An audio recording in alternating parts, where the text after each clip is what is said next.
Are you any good with recovering encrypted files, by the way? I don't know. No. Okay, that's fine. Recovering encrypted files. Encrypted? What do you mean encrypted? I don't know. You should just talk to Manoj because he lost everything on his computer from some like ransomware or some shit. So he's lost a bunch of work and asked to redo it. Are you serious? Just that's what he said. You should just message him. There's no way we can help with that. Yeah. That's not a problem I can solve. I mean, you said you were the best computer scientist the world's ever seen. You said you were the Samuel L. Jackson of computer science. I did say that. Yeah. I did say that. You said you could shoot down any problem. And so. I'd say it again. I'd say it again. Let me tell you. Are you aware that this is Alchemy Answers episode 40? I'm aware. That's nuts. By the way, welcome to Alchemy Answers episode 40.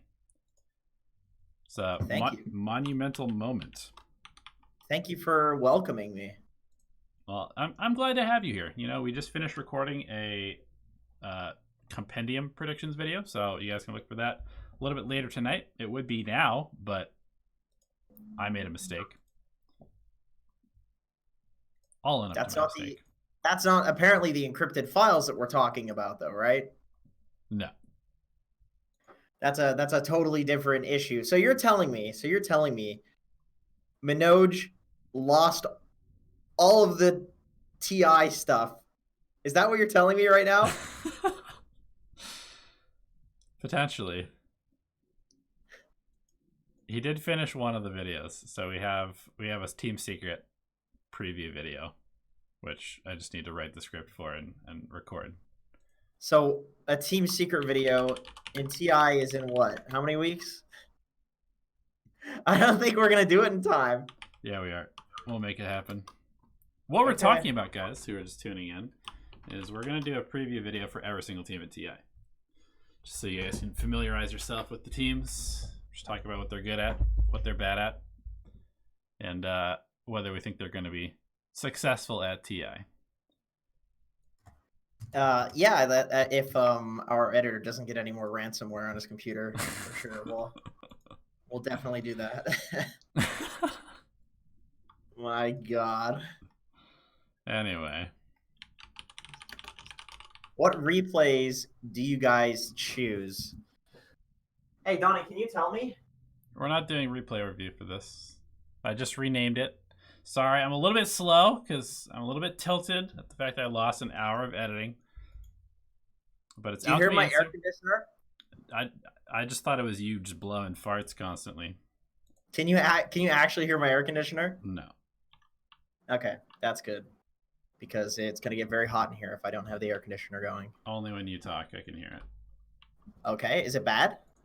No, not really. Should I turn it off? You're fine. Just relax, dude. You're giving me anxiety. Just be you. The fuck?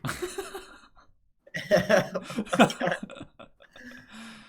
wonder if there's a way to dampen audio on Discord. I know you can do it with OBS. Yeah, I don't know. Probably not. Seems like a real OBS thing. Mm-hmm. Oh, noise suppression. Oh, it's on. Okay. Whatevs. All right, should we roll the intro? Get into the questions? Yeah, let's go. Let's go. Welcome to Alchemy Answers episode 40. Thank you for joining us here on YouTube. And yeah, we got some great questions from our patrons. If you're wondering how you can ask us questions directly, patreon.com/Dota Alchemy is the way to go. Also, thank you guys, everybody who's watching here on YouTube, and also all the people who are listening through the podcast. We have a pretty big listenership on our podcast. If you didn't know, you can listen to all of these episodes, all of the Journey episodes, and even some of our other content in podcast form. And if you want to see more of stuff transferred to just audio, let us know. Because yeah, I'd be happy to do that. Yeah, that reminder that we do this in podcast form made me want to turn the AC off because I feel like podcasting is all about the audio quality being high. So I don't want the ASMR. Just talk to me, Jenkins. Hello. Ooh.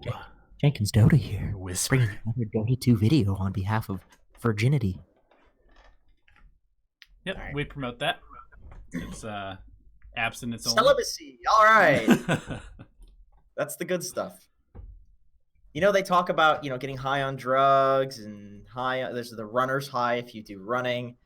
Celibacy, that is the best possible high. Let me tell you, I'm an expert. What's it like, Jenkins? I'm not sure. It's like being on shrooms, acid, and injecting heroin straight into your eye all at the same time. And that's just all because you are abstaining, huh? You got so much pent up Yeah. stuff that you just ready to burst, All ready right. to burst. Well, I'm ready to burst right into our questions, so give me that All first right. one. Let's do it. Okay. First things first, we have Eddie Mercury, and he says, question and answer. In the Omni video, Jenkins said that you can flex Omni for 3 or 4 or 5 roll. He said 5 roll. I just misspoke.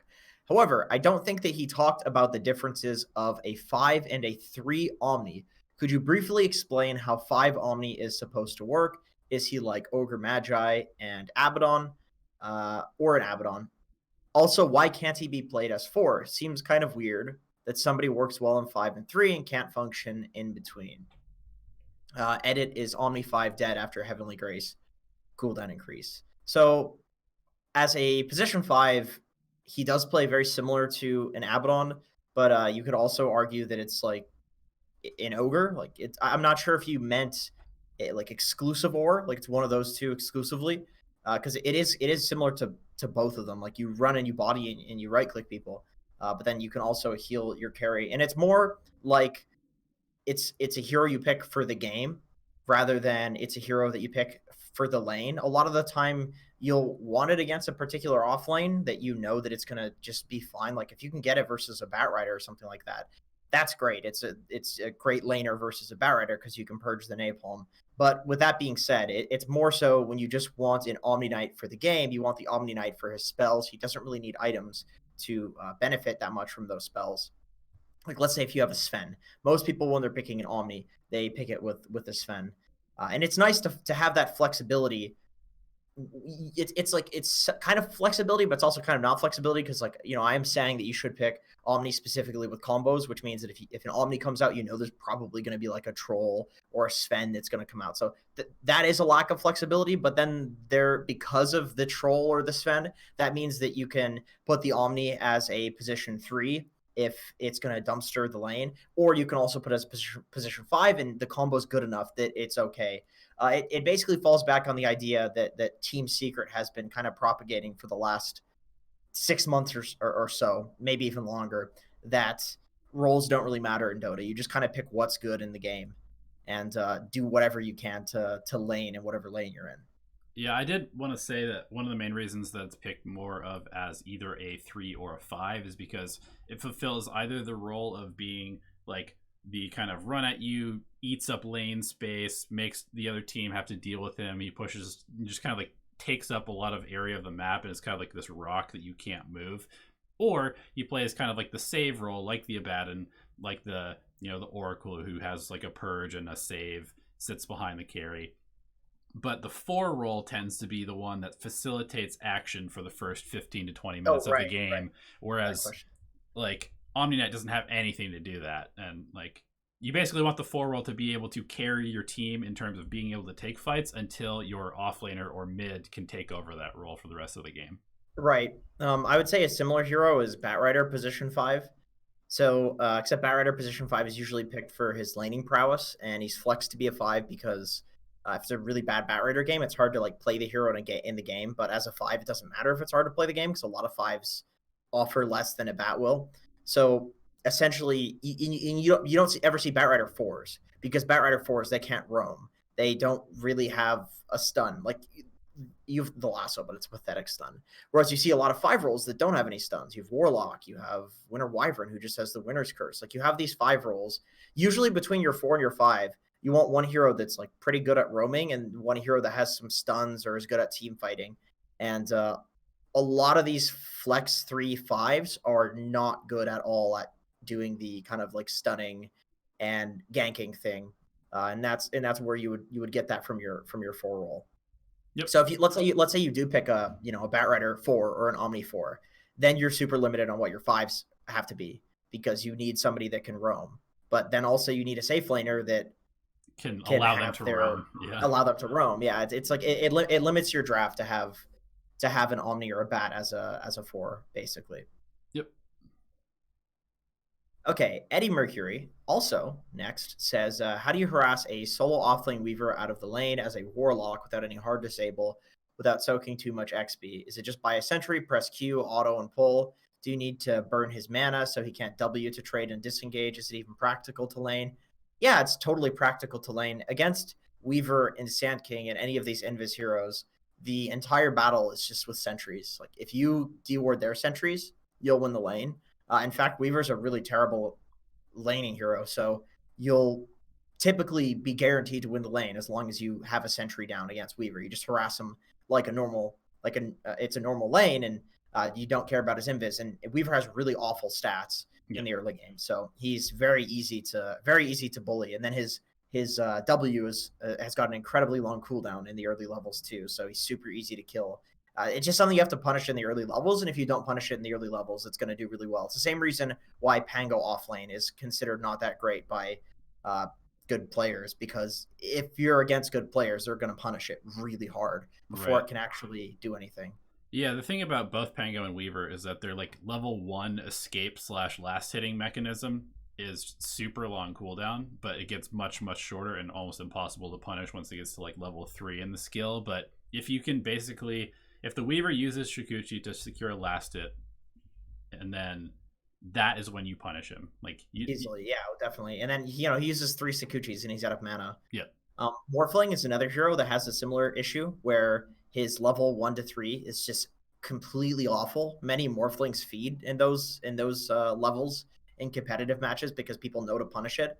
But as a result, people in competitive have started tri-laning Morphlings, letting Morphling get level 1 solo, while the supports roam to the other lane. Like, there's all of these strategies that essentially just revolve around giving your Morphling early levels. And as a carry, that's okay. But as an offlaner, you can't really.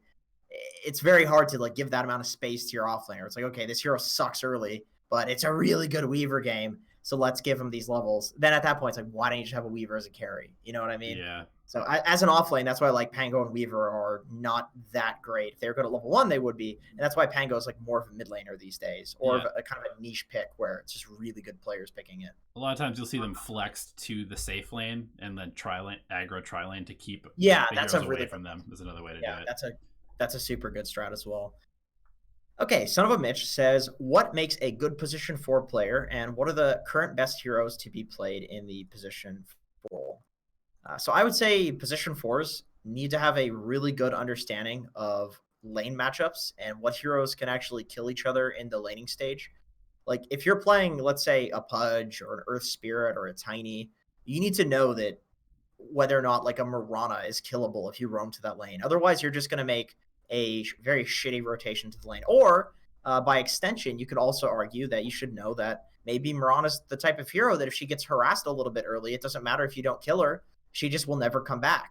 Like, you need to know about a lot of heroes to play position 4 correctly. And the early game matters a lot. Like, you need to know about hero early games and what stops them from hitting their spikes, because that's your entire job, is to rotate to the lanes and just cause as much chaos as possible. With that being said, also, the same thing can be said about knowing what your heroes need. If you have an alchemist, you need to know, like, okay, this hero is going to go jungle at this point. This hero is going to need help at this point.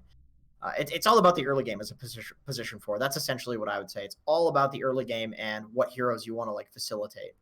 Yeah, I think that a position 5 player tends to be, it's all about your positioning within team fights to be able to get off your spells to help your team. And a position 4, it's all about your positioning on the map, especially during the early game. Because if you make like 2 inefficient rotations because you misjudged a matchup of being able to kill somebody, or you just failed because maybe you walked through ward vision, because you're not respecting like the vision game. There's so many little intricacies to being able to roam effectively. And if you mess up a couple of those and your positioning is just not in the right place at the right time, then you can just completely be ineffective for the rest of the game. And you also need to recognize when is a good time to get farm for yourself, because 4s tend to scale towards being cores in today's Dota games. Right. So that's at that point, your job is a lot of the time to initiate or to be some sort of team fighter / ganker. It just happens that 4s tend to do that. They tend to scale in some way, like Donnie said. But the like 4 specific stuff that you need to know is the laning and the matchups, because that late game stuff is kind of just general Dota shit. It's like, okay, if you're playing Axe, you need to be in this position. If you're playing Winter Wyvern, you need to play this sort of style. That's kind of like knowing heroes, but of course that can be said for so many different heroes in Dota. So you just need to know the hero, how to play it. Okay, so best position 4s right now. I think Earthshaker is absolutely amazing. This is a first phase hero if you have somebody who's excellent at it. Let's see. Spirit Breaker is S tier as well. I believe he got nerfed a little bit, but I don't really think that matters. I still think that he's S tier. Still good. Yep. Rubik, still pretty good. Rubik is good, yeah. Closer to like A tier, close like A plus S tier if you're really good at Rubik. Rubik's like an incredibly high skill cap hero. I started to see Sand King getting picked as a 4 during the qualifiers. Do you think that hero is transitioning to be a 4 now? Like it has been a 3 for a long time.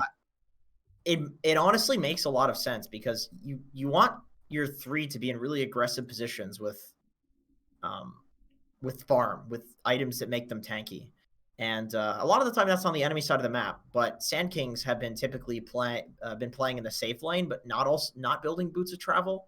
It's this like weird situation where Sand King is so good at holding the safe lane that you do it, but you'd kind of rather be killing people. So why not just have a 4 or 5 Sand King that can hold the lane just as easily with no items, while you have some offlaner who's ultra farmed killing people on the enemy side? Like it does make a lot of sense.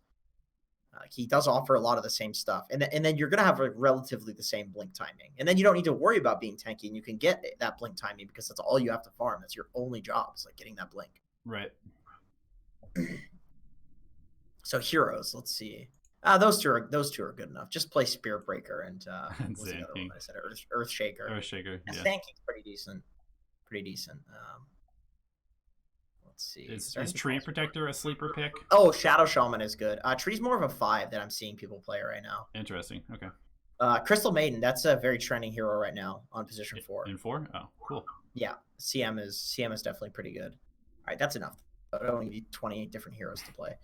It's just too many to learn. So Bulletier, TA again, says, I know that as a position 5, farming the odd jungle camp is a bad idea.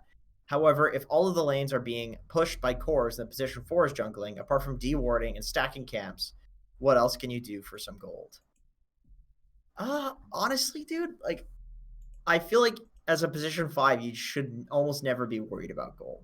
Yeah. It's either like it's like XP or being in the right place, because with how slowly most position 5s are going to jungle a camp, you can just be in a better position for when a fight starts and get your team a kill, and then all of the gold you would have gotten from jungling 5 camps, you'll get back to you in that team fight from one good active positioning. Here's a better thing. Here's a better thing you can do. Buy some extra sentries and go find a ward, because it'll give you the same amount of gold and XP as jungling a camp will, and it'll actually benefit your team. Like, I think that, as you said in your example, you said like the 4 is jungling, your team's just playing on your side of the map.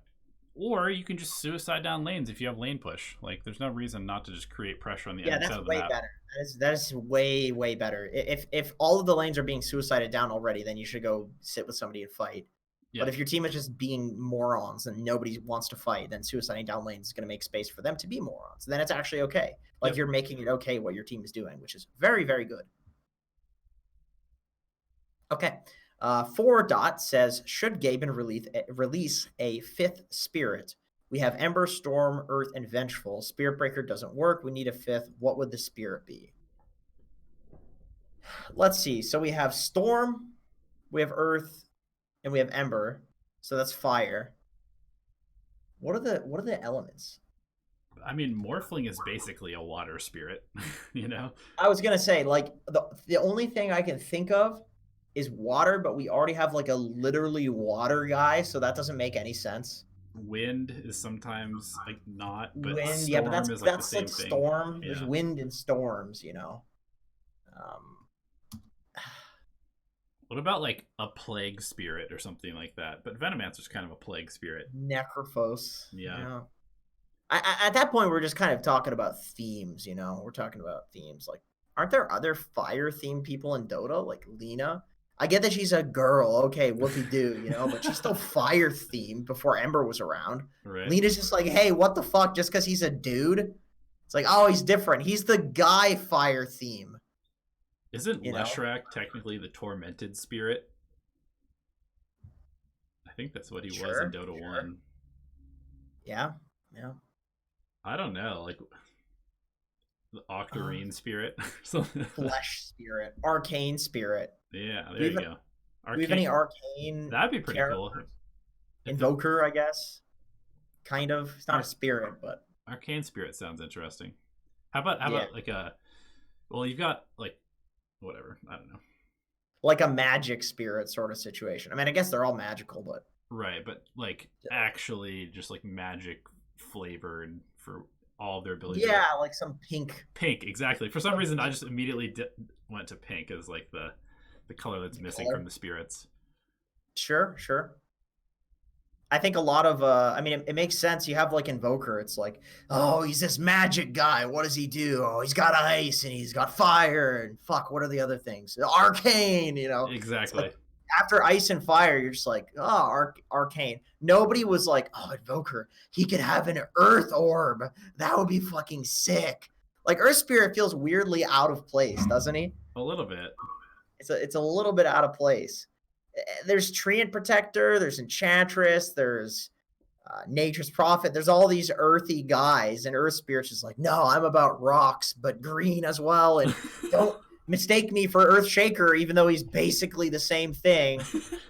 You know, why isn't he just an arcane spirit? Yeah, isn't Earthshaker technically like the Earth Spirit also? Like he controls yeah, all you'd this think like so. fissures and yeah, that's pretty He's weird. a rock guy. I mean, there's also Tiny. Tiny's literally a rock. Like a, I'm sure there's a spirit inside of him to make him not a, you know, to make him a sentient being. Right. All right. Anyway, Eddie Mercury says, Q&A, how do you, I should stop reading that part. How do you harass from trees and not push the wave? Do you use spells or do you walk all the way around the offlaner and auto? Is it worth harassing and pushing the wave as long as you can protect your pole camp from a sentry/observer block? Yeah, sure. I heard somebody on stream, a pro player. I think it was like a guest calling from like Bulba on the European hub or something like that, where he was saying that like one of the most important things about fives is to not fuck up the creep wave for your carry. So like not pulling the creeps into you via harass. So you have to be very careful about how you manipulate creeps like that by accident.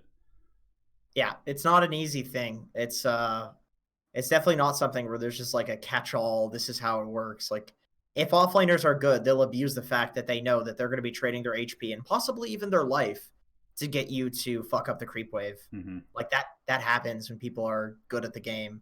I would say all of the things that you listed are fine. Like you can cast spells, you can walk around and hit them. You can hit them from the trees. There's also a trick where if you right-click the enemies from outside of the creep aggro range, you can do one auto attack and it won't aggro them. Yep. Because the aggro is dictated by like when your hero is like given the auto attack command. That's how the aggro works. So you'll hit the enemy hero, which will issue a new auto attack command, or attack command, I should say, not an auto attack command. Because of auto attack, it'll keep attacking and issue an attack command. Once that attack command is the second attack command is issued, then the creeps will pull. So you can just walk in and out of the range of the creeps and constantly get free harass on people.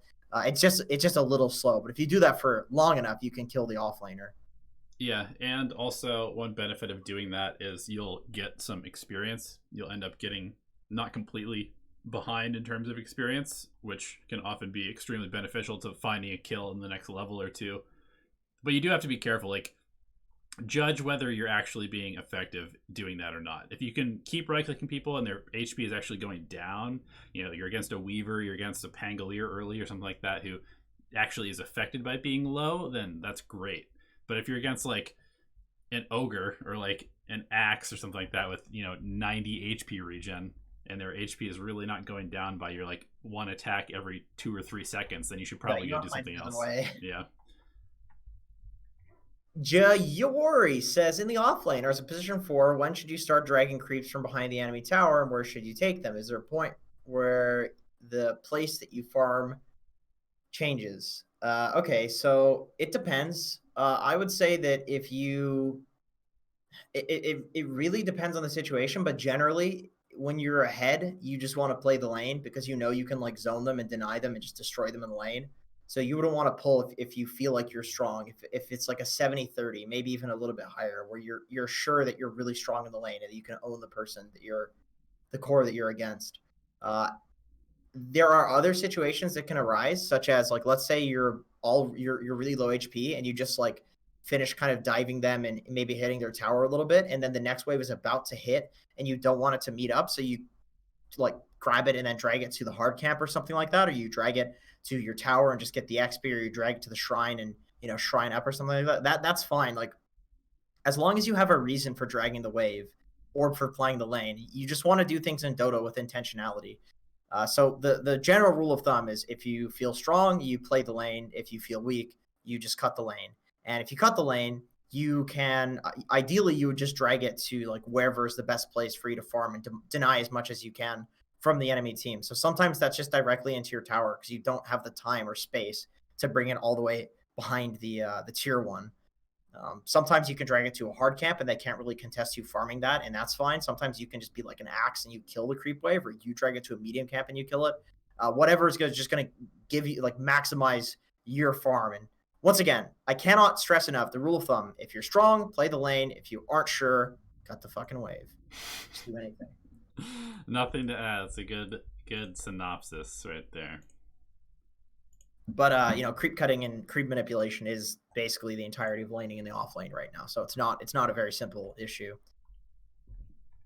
I feel like pro players sometimes drag behind their own tier 3, but sometimes they farm enemy jungle as well. Yeah, it depends. And sometimes you make the wrong call, but if you make the wrong call and you're cutting the wave, it's never going to be suboptimal. Like well, I should say it might be suboptimal, but barely suboptimal. And that's it. That's all the questions we have from our Patreon supporters. Cool. Let's head over to the chat. Take a couple questions. We'll do a speed round. I've seen some good questions in here so far, actually. Just obviously, neglecting to answer them for our Patreon boys. Yeah. Speaking of which, if you want to support us on Patreon and get some coaching and get some replay reviews and Jenkins answers. Also sometimes sends out used panties to a lucky random user every now and then. Generally soiled because you can't use those anymore. So I'm not in a position where I can financially afford to just send out my good used panties. Right. Those are ones that I need to wear. Sometimes even eat if I don't have any ramen. You're gonna send the ones that you've like worn like holes in the crotch and stuff like that. Oh yeah. Definitely. Piss holes and cum holes and such. I just got us demonetized for that was pretty rough. That was vulgar. Chat's slow. Chat's slowed down a little bit. Yeah. Come on, guys. We need some hype. Give us some Twitch Let's chat. Go. Hype. Come on. Get your questions in. Okay, Twitch so are we doing speed round? We'll do like relatively speed round. Yeah. So Piyush Nirwan, I'm so sorry. I probably butchered your name. I started lane cutting with Axe. Sometimes I was successful. Sometimes it ruined the game. Can you tell me when it's a good time to cut the lane with Axe? Always. I find that Dazzle's a counter to that. No, just run away from him until the poison wears off.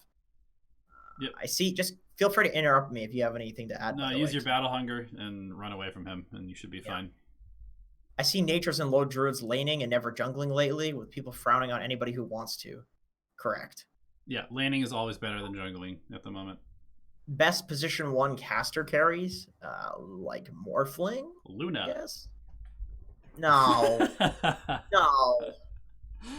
There's not many. Ember Spirit. Carries. Well, yeah, actually. Ember Spirit and Morphling. Yeah.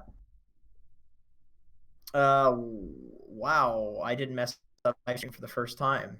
Nice. OpenAI.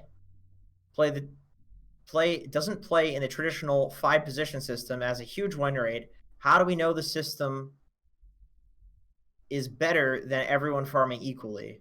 So OpenAI was playing against a bunch of like ancient players, and OpenAI was not that good.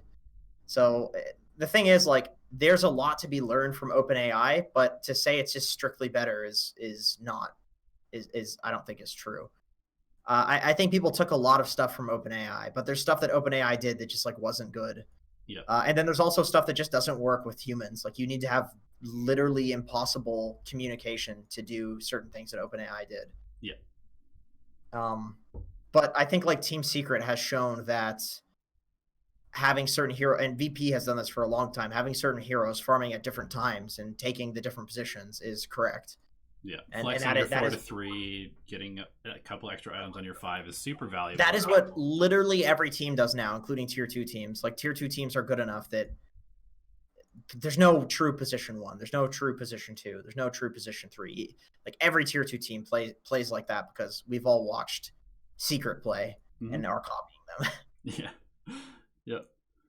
Difference between SEA server meta and EU region meta. I have no idea. I don't play in either of those regions.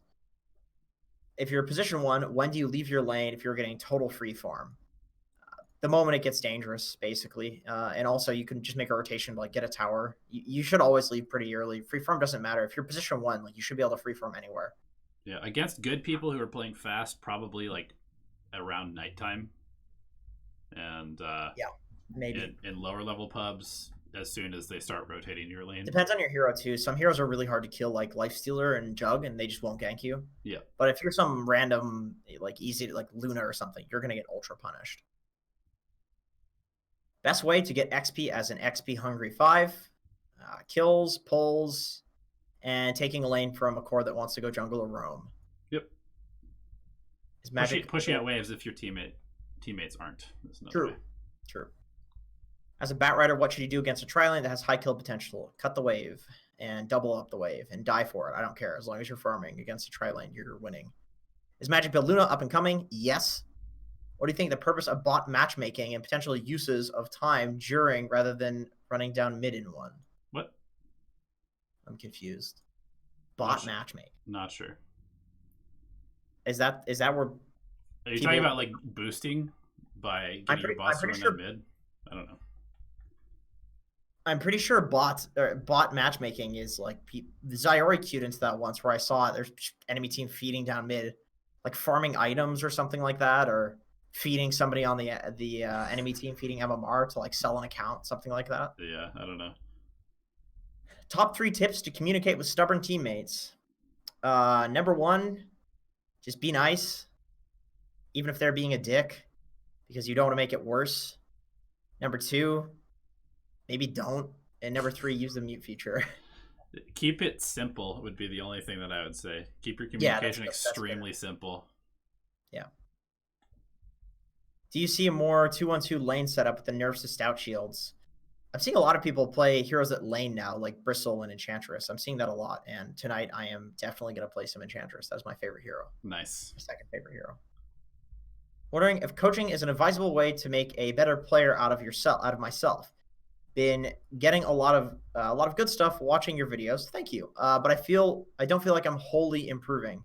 I think coaching is a good way. I can say that I personally have done a good amount of coaching, and I've had unless I'm forgetting, I've had the large majority of people like improve in MMR. I don't know for other people, but I would assume like when Henry or when you coach people, like they come back to you and they say, yeah, that's been my experience too. This has been good. Almost everybody that I've coached has gained quite a bit of MMR. And I was just going to say, I mean, you recently have gone on sort of a spree of getting coached by like high MMR players, and I would say that you probably are feeling more comfortable with your game than you ever have. Yeah, no, I'm like 7.1k MMR right now, which is the highest I've been in like 4 years or something.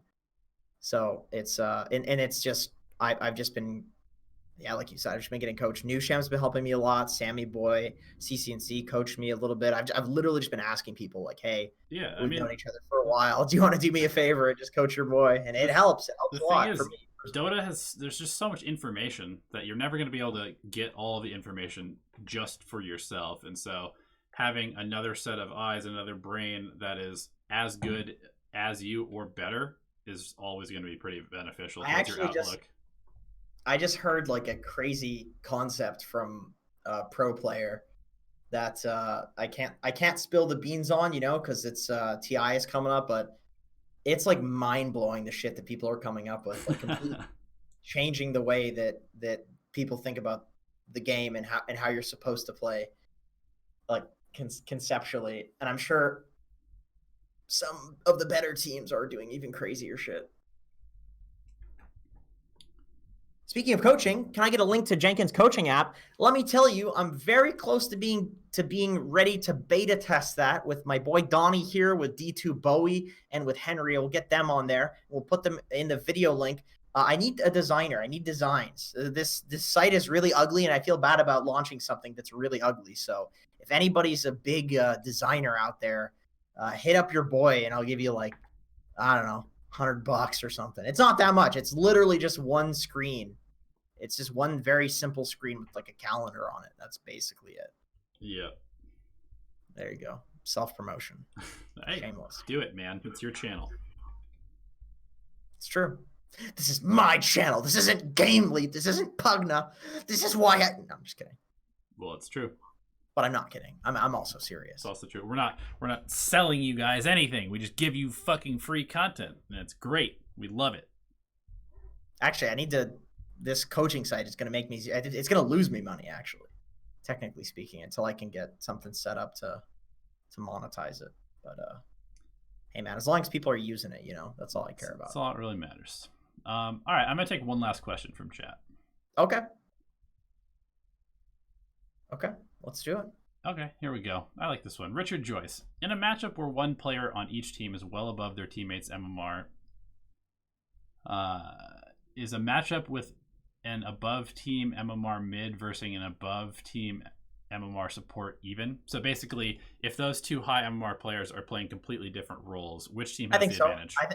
I actually think it's relatively even. I just played a match against Husky, who's my position 5 and captain for my current Dota team. And we had a last pick Meepo as like our highest rated player, and he was their highest rated player. And he sentry blocked every single fucking camp that we had. Literally every camp. And our Meepo couldn't farm and got completely devastated. So in my opinion, if you just can't win with position 5, it's because you're not doing the right things. There's shit that you can do that you're not. It's always, I always hear the excuse. People are like, oh, I can't climb with supporting, and then you watch the replay and they're not warding. Yeah. Or they buy 2 sentries in 20 minutes. And it's like, well, you look at all the top supports, man, and they're buying 20 sentries, so like you're not doing something right. You're not doing one of the most game-winning things on support. Yeah. And if you're not doing one of the most game-winning things, how do you expect to win games? If that's one of the biggest impacts that you can have, and you're not taking it. Yeah, I do think it is pretty cool, actually, how even in those scenarios, I was going to say, because you a lot of times queue into these games where it's like you're rank 190 and then you have like 1,000 and like 600 player on your team. And those ones, it's like, it's literally, you are just by default the captain of this team, because you're like, what, 1,000, 1,500 MMR higher than the teammates that you're playing with. It's so stressful. So seriously stressful. Because they expect so much from you, because like the enemy guy who's high rated is going to be telling them stuff and owning and doing all of these things. It's like, oh, I just want to play a relaxing game of Enigma and just sit in my jungle and farm until I win the game with Black Hole. Yeah. I mean, dude, and that's the truth of it right there. This is the last piece of truth from this stream, which is that if you truly believe that you are much better than your MMR and your team that you're playing with, then you need to be leading your team to victory. And if you're not doing that, then I don't know what to tell you.